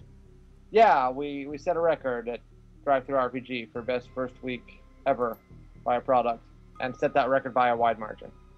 There you go. So thanks to all the fans who have kept this game going and enjoyed it. That's the really great thing about it. Ever since the Shadowrun Returns Kickstarter went live, Shadowrun fans have showed their passion and dedication and just general awesomeness time and time and time again. So yeah, they're just an incredible group of people. Well, Shadowrun Returns always struck me as the kind of universe that if people liked it, someone had said that it was they weren't sure if this was had the broadest appeal. It clearly has the deepest appeal. This is the kind of thing where people are really fired up and will just support and support and support. And I actually noticed from reading the forums that even when the game was originally, people thought that this was going to be late June, and then they said it would end up being late July. The vast majority of people were kind of like, it doesn't matter as long as we get a good Shadowrun game. It's fine, whatever you want to do, just a good Shadowrun game. They were so anxious that the game itself do justice to the universe. So that's a lot of pressure, I imagine, on anyone involved in either writing for it or editing for it or, producing games about it. I imagine it's a lot of pressure because people really are passionate about this game. And I know that people are passionate about all sorts of different things, but definitely this is one of those things that really drives that interest, it seems to me. Let me jump in there real quick, and I'll pass it to Jason. I went and looked when Aftershock came out. I'm going to talk about the novel because that is actually a microcosm of what you just said, Greg. And we got reviews that were all over the board, and they were all for different reasons. And, there's a certain, as Jason and I both said, there's a certain Shadowrun feel to the fiction, the game, and all that stuff. And if you hit it, you're pretty much 90% of the way there. Then just making sure all your terminology is correct. And then, of course, you have to have a good story and good characters. But what one person's going to like, the next person's going to not like. And one person's going to be indifferent about, the next person's going to hate with a passion. It's just all over the place. It's just really weird. But I do love the passion that the gamers bring to Shadowrun in particular, because it's one of those, I don't know if it has, D&D, I suppose, but D&D's gone through a lot of incarnations, where Shadowrun, the basic core of it, has remained the same. And I think that's what I think is always enjoyable, that someone can come into a Shadowrun game and they're going to know it's Drek and it's, the Ares pistol and all this stuff and the Super Warhawk, and elves are running around in Deckers or Deckers, except when they were hackers. And it's going to be this game that they're more or less familiar with, which is awesome. Very, very cool. Jason, what do you think about that? What's it like to have that sort of depth of interest? I mean, it puts more pressure because if you screw up, I imagine they'll let you know. But I guess it makes your job easier in the sense that you have people who are immediately supportive of anything you can do to keep Shadowrun, going as a major force, in the genre. No, Shadowrun fans never tell me about any flaws or problems or criticisms they have. Clearly not. Well, I think one way to answer that is with the story. When I was hired as Shadowrun line developer, let me tell you how I actually found out that I had been hired. I had done the interview, and then I think it was Saturday of Gen Con, I went to the Catalyst booth. And at the time, there was a guy working for Catalyst named Adam Jury. Really good layout and design guy. I mean, if you look at stuff he does for Eclipse Phase, it's gorgeous stuff. But a longtime Shadowrun fan, he kind of broke into the RPG industry by doing a Shadowrun fanzine. And so I walked up to the booth and just kind of hanging around because that was what I did. And he pulls me over into a corner and he says, "If you screw up the game universe I have loved for 20 years, I will kill you." That was how I found out I had the job. So I said, I didn't even know I was going to have a chance to screw it up. And so that is the kind of pressure that Shadowrun fans want, because they are dedicated. They love this universe. They want to see it taken care of. They want to see it be awesome because that's what it should be. Yeah. So there is, a little bit of pressure, but there should be. If I'm going to try to play around in one of the greatest sandboxes anyone has ever given me, I should have some pressure to try to do it right. And that's okay. Yeah. Super RPG Man just asked a really interesting question. And this is, I think, totally on the game side. So I'll take it that you appreciate people out there that are critical about the game's flaws, but still highly recommend it for several reasons despite them. Despite, not to spite, despite them. Absolutely, yeah. I mean, no game's gonna be I perfect. appreciate anyone taking it seriously. So if you look it over and you find the pros and you find the things you don't like and you find potential problems, that's awesome. And people who are going to analyze it, if people are going to look at the game and tell us about what they think the flaws are, and that ends up in something that we can do better, that's good for everyone. So yeah, we definitely appreciate people taking a look and sharing whatever thoughts they have, positive or negative. You know, as long as they're taking it seriously, it's awesome. Making a JFK joke. That was interesting. Well, yeah, that was that, and the fact that he had the he was able to give me any possible gun I could ever want. So that was that was curious. That was a reason. You know, one thing that struck me also about the game side that this reminded me a lot of is Arcanum that I mentioned before, which was Troika, I think, originally. And Arcanum was a game where you basically had magic and technology in conflicts. The more technological you were, the less effective you were with magic, and the less effect it had on you, and vice versa. With technology. And it's interesting that this game has always had that kind of balance. I'm wondering, are hybrid characters difficult to play? I mean, is there sort of the de facto, it really would be better, yes, you could be a fighter rogue, but it would really be better if you were a fighter. You know, is there that sort of thing going on, or could you theoretically be fairly straight down the line, half magic, half, cyber implants and things like that? Yeah, it is a great game, guys. Winks, you're right. What do you think about that, Jason and John? Being half magic and half cyber would be really hard. Okay. There are a lot of hybrids you can do because it's not a class-based system, so you can, get a little more on the sneaking while also being good at combat, or you can be a face who's also good at sneaking around or punching people in the face, or even a face who's good at magic. But doing that combination of magic and cyber, since those bonuses could overlap and potentially make you a monster, it's tough to do that and be strong in both those. Okay, that's very helpful, because it's always interesting to me to try out, to sort of get a sense of what different people, what different games allow you to do or not allow you to do. And I've been running D&D campaigns for over 20 years and played every edition except 3.5, and so I have, seeing some of the multi-classing and how that can drive game masters crazy. I'm always curious about how games themselves handle it, and whether they sort of push you in one direction or the next, and whether, whether you can specialize, or whether you should specialize, or whether it really is possible to be more of a generalist. I think the great thing about that is it prevents min-maxing. That's really, because you don't want someone who's, I'm wielding, phenomenal cosmic powers with one hand, and my mighty cyber claw is destroying everything in sight with the other hand. It's like, okay, there's got to, and I think that was a great thing about the game, is that you just can't do that. It's not possible.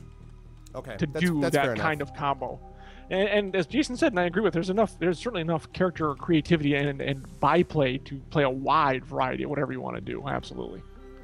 Okay, I wouldn't go so far to say min-maxing isn't possible, because game players are an incredibly creative bunch. Yes. But that is true. That is true. Part of what we want to do with that whole everything has a price is that, if you emphasize one area to build yourself up and to be really strong, there should be some critical weakness you also introduce too, so that there should be something you can take advantage of. Right, and Russell makes a good point. I mean, yeah, and look, and here's the thing, keep in mind, there is gear, if you're willing to wear it, that doesn't have to be cybered, that will give you a lot of advantages. I mean, if you are an adept or a mage, you can trick yourself out with the goggles and, even a smart link, which, doesn't have to be plugged. I think the smart link is like 0.2 essence cost. So if you wanted to have that, I want to snipe as a shaman. Well, good for you. You can build it up to a limit. You won't be as good, as Russell just pointed out, as a straight-up street samurai. But if you want to focus on one particular aspect, you can probably get it, more than decent, I would think.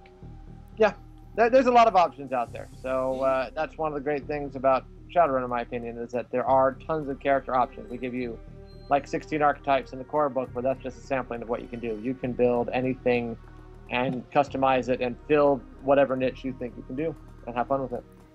Exactly. Very cool. And Guilt, thank you so much. It was driving me crazy about like what the heck allowed me to see objects I could interact with, and it's the Alt button. Thank you. I kept pressing tab, like where is my highlighted? I can't see. So thank you very much. I appreciate that. Hi, Kathleen. Welcome into the stream. Oh, hey, that's good for me to know too, because usually it just kind of lights up when you go into the room. Right. Yeah, but it did for me. Just sort of, there were a couple of things there that didn't highlight until I did that, so that was kind of a different thing. And I wanted to mention to chat that in about 5 to 10 minutes we'll be having our second and probably final giveaway of the stream. This will be courtesy of Optic Nerve Productions. And then, as I say, John and Jason will probably have to be taking off soon. I'm happy to have them on as long as they're willing to be on, but these guys have already been incredibly generous with their time, so I'm leaving it up to them. When they have to take off, please just tell me, and I will not at all be offended. You guys have done just incredible work. Probably going to call in about 20 minutes. That's fine. That sounds good. My pleasure. It's been a lot of fun. That's been very helpful, and high 70s now as well in the viewer count. So, but thank you guys so much. I really appreciate that. Big Optic help. Nerve just asked if Shadowrun Returns will get multiplayer. Gosh, I hope so. I think it would certainly be really cool if it did. I can't imagine they're not planning on that, but I don't know. That's a harebrained schemes question. But I would think they'd just be like, why the heck not? But with the MMO coming out, who knows? Some it's a resources question. I think that was something they wanted to do, but as they looked at it, it's a big step to go from single player to multiplayer. So they'll have to find the resources to do that. But it's it's interesting. It's a question that's come up with Project Eternity, because Project Eternity which is Obsidian's new thing.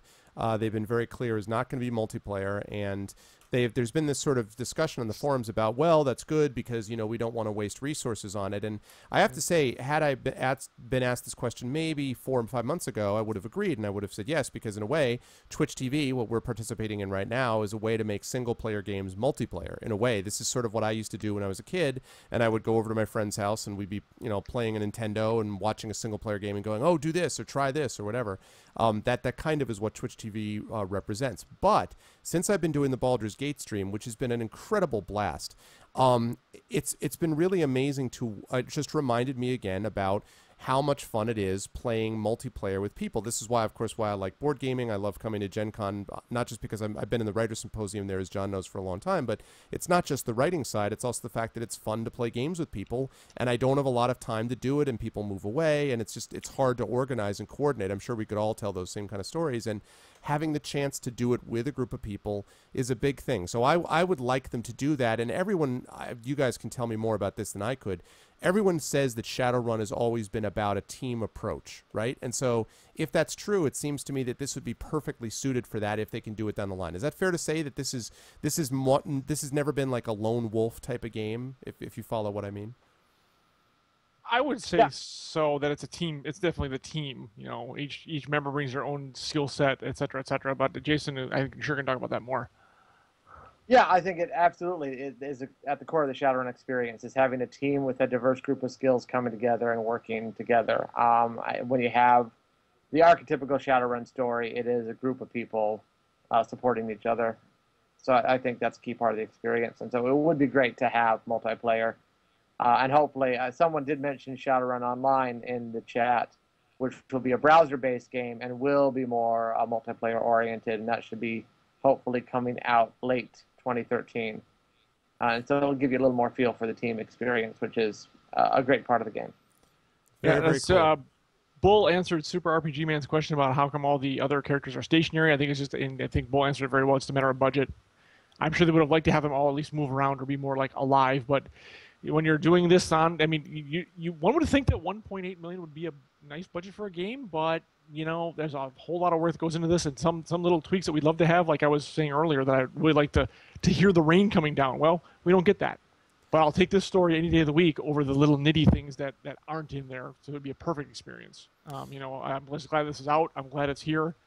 I have no complaints. Yeah, couple of quick things in response to things in chat. Yeah, what Russell answered to Tom. These guys that we're speaking to are either connected with the anthology or connected with the role-playing game of Shadowrun, and they, in the case of the anthology, it's directly related to characters in the game, and of course there was consultation with the RPG side as well, but not necessarily. This is not, you know, Jordan is not with us on this chat, so you know that's the person you'd want to ask about the linear storyline or whatever that you've discovered so far. Thus far, I mean, I am not a big person for caring particularly about whether a storyline's linear or not. Honestly, I'm more interested in whether the story is engaging. So far, the story has been engaging, and that's what I look for in an RPG myself. Hey, Foom, speak of the devil. Foom is Rick Olson from Destructoid. He's the guy I've been playing Baldur's Gate, the Baldur's Gate 6-person stream with. And yeah, Jason Hardy and John Helfers are still with us, Foom, as well as some other writers for the Shadowrun thing. Welcome in, everybody. Hi, Kessler. And Guilt, I know that Shadowrun Returns is only going to be single player, but I have heard people say that SRO, the multiplayer game, it's going to be an MMO, not a multiplayer game as such. And I've heard a lot of people saying they would like this specific game that we're playing to be multiplayer too. So anyway, who knows if it'll happen. If it sells well enough and there's enough demand for it, I'm sure HBS would probably try to make it happen. But you know, they might not want to cross the streams too much if the other MMO, which I can't wait for that one to come out either. But we will see. Absolutely, and I actually have to equip something as well. Yeah, no. Well, they weren't given $1.5 million, Super. These guys weren't. Yeah, no idea. No, I'm pretty sure they weren't under budget. Yeah, I'm pretty sure they squeezed every last buck out of their budget that they could. Yeah. Worried about Shadowrun Online as it is made by the guys who did Jagged Alliance Online. I don't know. Yeah, $1.5 million anthology. Woohoo! Yes, Shadowrun Online is made by the same guys that did Jagged Alliance. 5. No, 30 days. Oops, I meant 30 days. 30 days. Heck, you guys get 5 days. There. 5 yes, days. I'm sure Jason could do a great source book for 1.5 million. You betcha. Paul, sell 500,000 missions and you can have that 1.5 million. Go for it. Funny. How many words?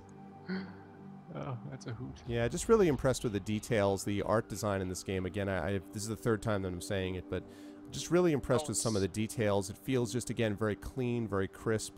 You know, I dig it. I mean, it has the right kind of feel, it seems to me, for something like this. Hey, series, welcome. Speaking of 6-person Baldur's Gate stream, another person who did that.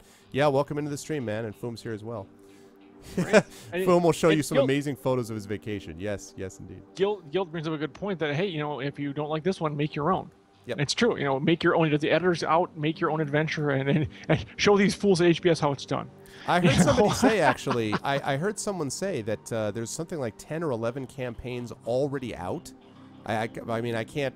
Wow, that would not surprise me at all. Yeah, because the backers had at least a month, I think, to play with the editor before this came out, so... Oh, wow. RPG. Runner of All right, series. this seems like a good opportunity maybe for me to check out. Sounds good, Jason. I am really, really grateful for doing this. Thank you so much, and yeah, I mean, best of luck with the RPG. I guess I will probably see you at Gen Con. I'll try to swing by and say hi, but again, I'm really appreciate it for coming by. Thank you so much. No problem. Yeah, Thanks for Jason. having me. Thanks everyone who showed up for chatting. Yep, nice chatting with you, man. We'll see you at Gen Con. Talk to you later. Sounds good. Thanks, Jason. Bye-bye. All right, Jason's out. John will be with us for another 10 minutes or so, I think, yep. and then 5-10 minutes, and then we'll let him go. Okay. I'm answering Super RPG's question real quick. In 72 hours. There. He was talking about someone. He said something about the hell was it? Oh, ask him to do it in 5 minutes. Not all the money in the world is going to pull off in 5 days. And I told him the story about the guy who pulled in the story at 72 hours. So it can be done. They just have to want it. Yes, indeed. What did I get? And he did. Oh boy. Hand over the loot, bozos. Well, all right. Mugged. You're being mugged. I see how this is. Ooh, we're at 81. We've hit 81. Sweet. I just found the little numbers like, oh wait, no, 79. Two just left. Damn it. Yes, welcome You're in. All the watching people in now? chat, welcome in. If you like what you see in here, please follow. This has been a really, really fun stream for me with playing Shadowrun Returns with John Halfers. Jason Hardy is just left, but John is still with us for a few more minutes. And we will have one more giveaway courtesy of Optic Nerve Productions, after which I will continue to play the stream, play this game a little bit, but without these wonderful people. And also, thanks again to all the writers who came in. Seriously, you guys, I mean, everyone is going to know that I love authors, but thank you so, so much for doing this. I will appropriately talk about how awesome John is before he leaves, but just wanted to say that to you guys while thinking about it. As per the terms of our contract, absolutely. So. as foretold in the prophecy. That's right. Speaking, are you working on the second book now? Just to get a little bit on your work, I forgot we talked about this at Origins a bit, but yes. Well, so there's a project I can't talk too much about. I've been reading from my book ICARUS, my second novel, which I had sent to you to take a look at some point. I've been reading that on stream. That's in preparation for a project which I will be telling these folks about soon.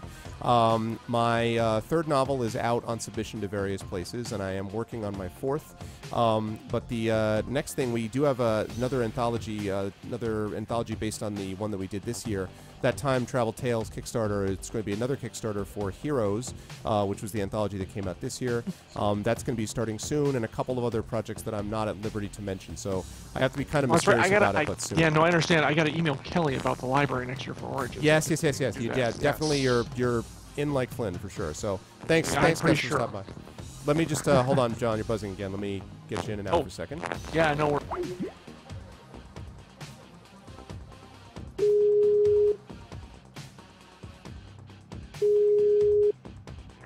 There we go. That's better. Thank you. But yeah, definitely. Yeah, no, it's been great chatting with everyone. You guys are all, it's a really good group here. It sounds like a lot of fun. This has to be a blast to do. Oh, definitely. And Russell, yeah, for sure I will do that. I would love to get that kind of contact info. I actually just found out, John, you know Aaron Rosenberg because you were on Speculate with him. I found out that I am going to be at the Farpoint convention in February. He passed along my name, and they would like me to be a guest on that track. So that's that's another convention that's been added to the group. And by the way, folks, if you don't know already, if you have not already done so, if you are going to be in the Indianapolis area, John and I are both going to be at Gen Con, as we have been every year, for a long time. And we're going to be there as part of the Writers' Symposium on panels and so on. So if you'd like to meet John or I in person, you should come to Gen Con and say hi. That's going to be, I believe, the middle of August 14th, hold 15th, on, I'm looking it up right now. Somewhere there. It is the 15th through the 18th of August. And that counts for the authors, too. If you guys are going to be there, please let me know, because I would like to meet you guys directly, in Russell's addition to the email stuff. So, okay, cool. I know Russell's definitely going to be there. And also, by the way, I will be at Dragon Con in Atlanta from the 30th of August. It's a busy month, through the Monday the 2nd. So if anyone on this feed is stopped by, I'll be doing some panels. Do come by and say hi. I'd love to meet you and chat. It'd be great. So, absolutely. I have to do this. This is a flamethrower. Wait a minute. I just have to see if this works. Does it? What do you got? Oh, yeah. Flaming hands. Ooh, neat. Nice spell casting. Nice. What was I going to say? So Russell, I would definitely, that'll be great to have a chance to meet you there. But if anyone's going to be there, let me know. Also, if anyone is going to be in San Antonio, Texas, while John is in Dragon Con trying to deal with the hordes of people, I will be in San Antonio at Worldcon, where I'm on, I believe, 3 panels. I'm doing a workshop there that I've done with Martha Wells for a couple of years, and I'm going to be doing a reading as well. So if you're in San Antonio, that would be awesome as well. I know, series, it is XCOM. It feels like it, doesn't it? For those who don't know, that's the World Science Fiction Convention. I had to choose, but Dragon Con, I'm actually a guest of the con, so that made it a pretty easy choice. Nice, very nice. Oh, you got one of the coveted guest spots. Wow, I guess you're right. Although, Greg, have you voted for the Hugos yet, my friend? I have not voted for the Hugos, but will. I voted for you nominated, so. Yeah, now it's only people who are going to the con who actually get to vote for it, so you have to go and vote. You have like 5 more days. Okay, so I promise I will absolutely do that. Please do that. It is important. Yes, I will absolutely I got to put up another Facebook thing on that. Anyways. So, yes. All right. I should probably... I'll give it 5 more minutes. I'm having a lot of fun watching you play this time. And yes, what was I going to say? John, by the way, ouch. That hurt a lot. Yes, it does. Take it personally, man. Trust me. I know, like, really. I'm going to assume that I can take this guy out by shooting with point-blank range. There you go. There we go. I was going to say that John has been nominated. This is his second Hugo nomination. He's been nominated for a Hugo Award for the, is it called the Collected Works of Martin Greenberg, John? It's a bibliography. Actually, I have it right here. I have the paper copy. Oof! It's called, I have an idea for a book, the bibliography of Martin H. Greenberg. It's a guide to the more than, I think we came up to like 2,500 books he published during his career, and it's up for best related work at the Hugo. If anyone on this feed is going or has a supporting membership in the Hugos that gives you voting rights, please vote for it. Martin Greenberg was my boss for a long time. He passed away in 2010. Never been nominated for a Hugo ever, which was kind of disappointing to us. Not for long form editor, not for short form, not for anthology, anything like that. And so we're trying to kind of rectify that after the fact. I don't know. We'll see. I'm up against some pretty good competition. We'll see what happens, though. I'm obviously rooting for it, not just because John really is kidding aside, is really a fine editor, and I was very lucky to have a chance to work with him. But also, and John and I are actually working on a project collectively too, a co-editing anthology as well. But in addition to that, Marty Greenberg was the name that I got signed on the first check I ever got paid for writing my first novel that was published. As I said, John was the acquisitions editor, and Marty was the one whose name is on that check, and I've kept that. And so it's he really was a big, major influence in the genre. So I'm really hoping for the best, not just for John, who deserves it, but also for Marty. So maybe I see that recognition. Absolutely. Yeah. I got to put that out. But yeah, I mean, he's one of the unsung heroes of the field, and the writers he helped, and just the fans that he gave so much pleasure and enjoyment to, and he loved it. He was one of the guys just every day it was at the office. He loved his work and everything about it. So we're getting off topic here. We should probably get back to what we're doing. But yes. Well, I'm playing as we're going, but yeah, that's true. That's true. Much healing to be done, my friend. Yes, I know. I had to exactly. That is exactly what it's doing. No, I know. Foom, you missed it. What are literally as person's like, well, he had that coming. It's like, yeah. Foom. So Foom plays in our Baldur's Gate stream. I don't know if you remember, but he plays a ranger, and yes, whenever and that he was attacks the yell something, thing. You've got this coming. You got this coming. Yeah, it was so funny. So yes, of course. Unfortunately, he missed him when he actually said that. It's hilarious. Yes, indeed. I love some of the comments. SR Seattle, just another Tuesday night for her. That's about right. That's about correct. That is about the case. Yes. When I read that, I totally thought of you. Yeah, you've got the. He sounds like half insane when he says it too. That's the thing. He does. He does. If it was more of a control thing, I can understand. But he sounds like he's just about to gnash his teeth and gnaw his shield and just go crazy. Well, what was funny was the reaction that Foom found it so funny that it was contagious. We're all like, you know what, this really is funny. And so that was really a big part of it. Yeah, I'm so happy that became a thing, for sure. Exactly.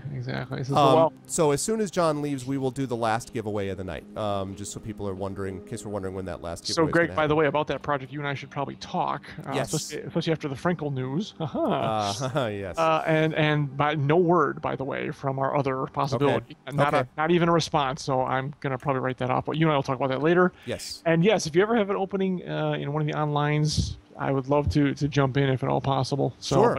We will see how that goes with your schedule, my schedule, and everything else. But this has been a lot of fun. Thanks to everyone who came out and all the great questions, you guys.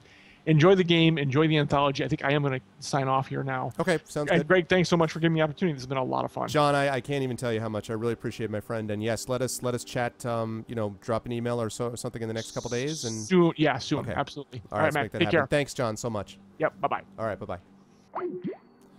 Okay, wonderful. Thank you so much to John. Really great. Let me just shut down Skype because I do not need it now. That was really awesome. And I think that is going to be a good time for us to do that next giveaway. Give me 1 second here. Let's see.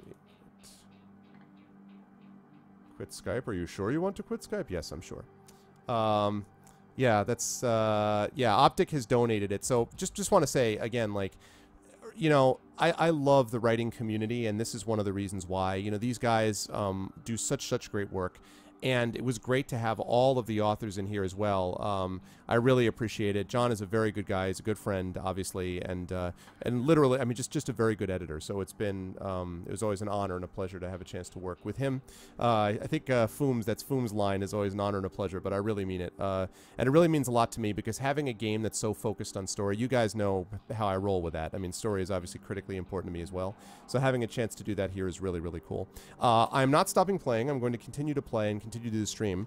But I am going to do this giveaway, and then I want to take about a 5-minute break, and then we'll come back and continue. But I'm going to do the giveaway first. So let me pop that up here. We're going to do that random.org thing.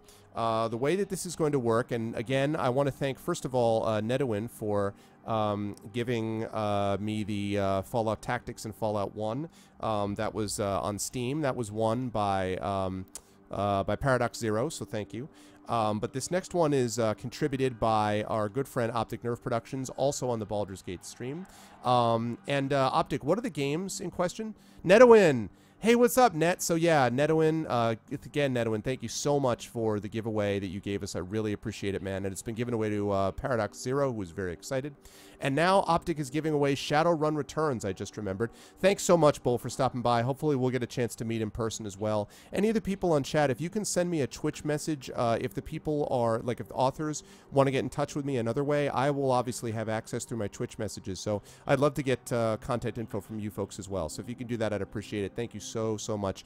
Thanks, Russell. I guess I'll see you at Gen Con. So just make sure that you guys get in touch with me. I would really appreciate it as well. Thank you so much to all of the authors who came in, and you guys have done a great job. Shadowrun is a great universe. It's a lot of fun, and this game is, I think this game is going to do real well to get more attention paid to you guys, so thanks so much. Okay, now for the next and final giveaway of the evening, I'm going to be here on random.org again. And give me one sec, my list randomizer. So I'm going to put in, obviously you are not eligible if you are one of the authors. And you're also not eligible if you've already won. So Paradox Zero has already won, so he can't win again. But everybody else is capable of winning. And we will see what happens. So I've put in, there are currently 71 of you sitting in chat. I have put in all 71 names. I'm going to remove myself from the list for obvious reasons. Okay. So there we go. Wonderful. And now I'm going to pull up the screen region so you guys can see it.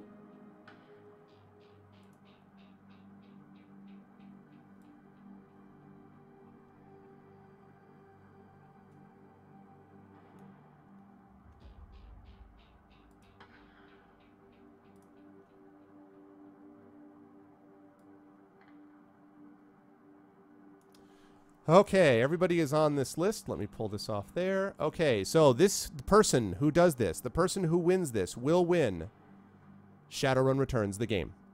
So the person who wins this, if you liked it, the person who wins this will win Shadowrun Returns. So get hyped, chat. Before we do this, get hyped. Let me see the hype. How hyped are you? How hyped can you be? Let me see that hype. Hype. More hype? Yeah, actually, that's a good call. How about some Franker Z's, too? Hype and Franker Z. Let's see some Franker Z hype.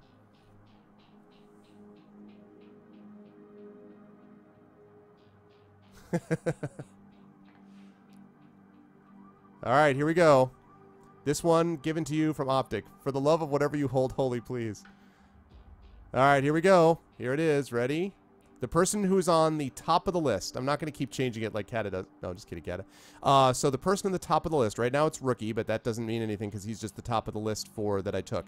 The person at the top of this list is going to win Shadowrun Returns, courtesy of Optic Nerve Productions. Here we go. And... Backburner! Backburner is number 1. Backburner has won the game Shadowrun Returns. Burner, my friend, are you here? Burner's been with me a lot, and he's been with Burner's like been over at Destructoid. Burner's a badass. Burner, are you here?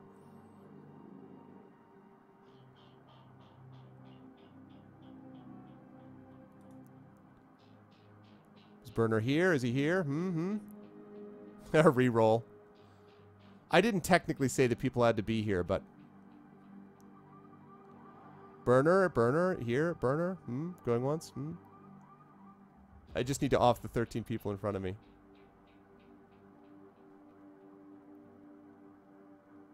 Yeah, no, I didn't say that he had to be there. And Burner deserves it, man. He's there all the time. I mean, like, Foom and Inam and all these people can speak to this, and he's with Optic a bunch, too. Burner is here a lot. He's not just kind of like some random fly-by-night guy, so. Yeah, so thanks. And the bottom one was Shadowgazer. Oh, goodness me. That's funny. Yeah, he's definitely a great support. So we're gonna let him know that he won the game. That's really cool. So congratulations to him, Shadow. But we still love you though. I love you, man. All the love. Okay, cool. All right, all right. That's very cool. Very cool stuff. Okay, I deserve it more. Oh crap! I didn't look, man. Oh, I'm sorry. I didn't see where it was. Oh man! All right, so I now am going to go. I have to feed the dog and take her out, and I've got to turn the lights out downstairs and all that kind of stuff that I couldn't do because of when we got started. So I'm going to take 10 minutes, only 10 minutes, and then I will be back to play some more. So only 10 minutes. Quick reminder: please make sure to follow the stream if you have not already. Please make sure to get this awesome game. I'm really impressed with it so far. And also, please make sure to follow some of the streamers in chat. I saw Nedowin. Please make sure to follow him. Catabasis is where I got started. Make sure to follow him. I saw Durbin before. Mano is a great streamer. Also, Optic Nerve Productions is really cool. Topkin has started streaming now. Mojo as well. People who are in here who do streaming, please make sure that you follow these folks who are here because we want to build the community in general, and there's a lot of great people here. Too many for me to name all of you, but I just want to keep that in mind, that there's some real great streamers here, and so make sure you do that. And also, one other quick announcement: Baldur's Gate 2, the stream for that is happening next week. We are actually going to be chatting. We have a new member, which we will be announcing at that time. We're going to be chatting sort of early to midweek about getting the mods together. And by the way, hat tip to Topkin. Topkin sent me some information on where to find all the mods, so we're all on the same page. So thanks a lot for that, Topkin. And then probably next Thursday or Friday, yet to be determined, but next Thursday or Friday will be Baldur's Gate 2. Baldur's Gate 2. Yeah, and Duty, a good streamer as well. Yes, the streaming community is big. So Baldur's Gate 2 is going to be happening as well. That will happen next, as I say, Thursday or Friday. So no problem, Nachos. Thank you very much. Okay, so I'm now going to take this 10-minute break. Please hang out. Do not leave. Enjoy this wonderful stuff. Enjoy the, you know, the atmospheric music and the like. And I will be back in 10. Thanks, guys. Oh, I just saw that as I was leaving. Yes, Super, the video is on my stream as a past broadcast. So if you check out my past broadcast, I don't remember how far back, to be honest with you, you will find some games of Arcanum as well. Well, that's because we always stream at the same time, Duty, that's all. You know I love you, man. Okay, I'm going to be back in 10 minutes, guys. Hold tight.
Okay, back. Hi, everybody. Hello to everyone. Hey, Zyron, what's up? Welcome back, everybody. Hello. Thank you, thank you. Burner! Did you notice, did everyone tell you something, Burner? You don't want it? Oh, really? Okay. Give it to me. He said he hates me. Really? Your computer can't run it? Really, Burner? How old's your computer? No, I'm just kidding. I didn't think it'd be that. Oh, okay. All right. Okay, man. Everyone was like, "Oh yeah, Burner should totally get it." Blah blah blah blah. All right, that's cool. Well then we shall do this again.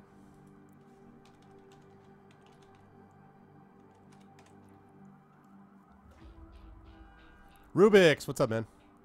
Yeah, exactly. That was part of my plan. All right, well, I'm going to pull up this thing and we will do this again. By the way, for everyone in chat, I wanted to mention that we have hit a new confirmed record tonight. We had at one point 81 viewers, 81 consecutive viewers. That is a new record for us. So thank you guys very, very much. And 20, what are we on? We're over 25,000 views now. So thanks very much, you guys. And thanks to everybody, my regulars. Thank you, Lego, good work on modding and holding down the fort there. And thanks to my regulars for helping as well, Optic and Mano and a bunch of others who really made a difference in holding things together. So I really appreciate that. Yeah, so onwards and upwards. Yeah, I don't deserve it. Even, Mano, I'm even going to thank you. Because I know that below the surface of your seething trolldom is a deep and abiding love for all things Twitch. So, no, I'm not taking off. I'm not going anywhere. I'm just saying thanks to all my regulars while I'm thinking about it. And I'm also doing it because I'm popping up, I'm going to highlight. I'm going to highlight all these people so I can do a new drawing because Burner does not want it. And hello to everybody that I missed. And some others that don't come to mind. Oh, I understand it. Hey, what's up, Duranka? Good to see you, man. Thanks, Temp. I appreciate it. Well, you know, I talked to Twitch. I did send Twitch some information about it. And Noxious, who Foom and Inam and people like that, and folks here will know from Destructoid.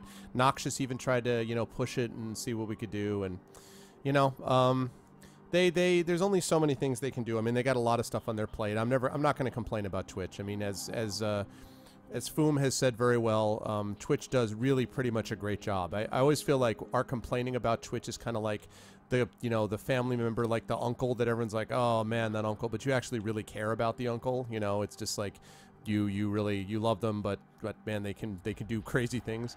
That's kind of the way I feel about it. I'm not going to complain about that. Hopefully, if we can do this again, I am going to have Jennifer Brozek on at some point during a Shadowrun stream. She did a lot of the writing in this game, actually. Not only did she do the anthology, but she also did a lot of writing in the game, so I'm going to get her on. And hopefully, you know, we can keep pushing it and seeing what happens. But I'm not going to get mad at them about that. I tried. More information is going to go out there, so... Yeah, that's exactly right. And also, by the way, while I'm on it, Optic Man, not only thank you for a couple of things I noticed. First of all, Optic, thank you so much for the donation and donation of the game to the stream, which I am going to now be giving away, so thank you. Also, Optic gets super credit as well because Optic, unbeknownst to me, has been pushing this stream hardcore on Facebook, on his Facebook page for a while. So thanks a lot, man. I really appreciate that. It means a lot. And thank you very much. Also, shout outs to Capoeirist Mike because Mike tweeted this stream that was going on. And Matt Forbeck, good guy, also a very good writer, retweeted that. Matt is not on here right now, so that's not going to help. But I at least wanted to mention it. I don't know if Mike is here, if Mike has left. If he hasn't, then, you know, thanks very much, Mike. Good friend, good guy. I don't know yet, Super. We're working on it. But my guess would be sometime over the next couple of weeks we're going to get it done. Hold on a second. Okay.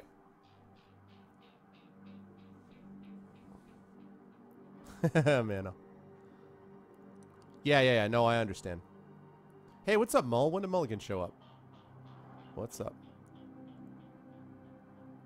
Can you... I don't know if I'm going to be able to IM you, but I'm definitely going to have this stuff out there. When I find out, I will definitely... It's not like it's going to be like tomorrow, Super. Like, if you follow me, for sure, I will definitely... You know, I will definitely... Like, this stream that we did tonight, I have been hyping for 2 months at least. I've been talking about it. So I'm not going to, talk about it 2 months before I get Jen on, but certainly it would be for at least a week beforehand. I would mention on some streams before that as well. So definitely keep that in mind.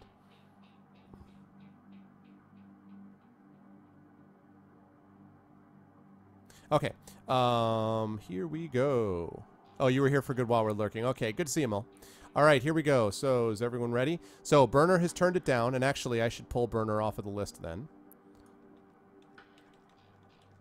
Okay, here we go. Here we go. Yeah, personal Lord and Savior as well. Chris Avalon. Oh, man. I can only work so many miracles, Super. Okay, here we go. So we're going to do this again. Chat, I have a question for you. Are you hyped? I'm going to say that again. Are you hyped? Hyped? Hyped? Hyped?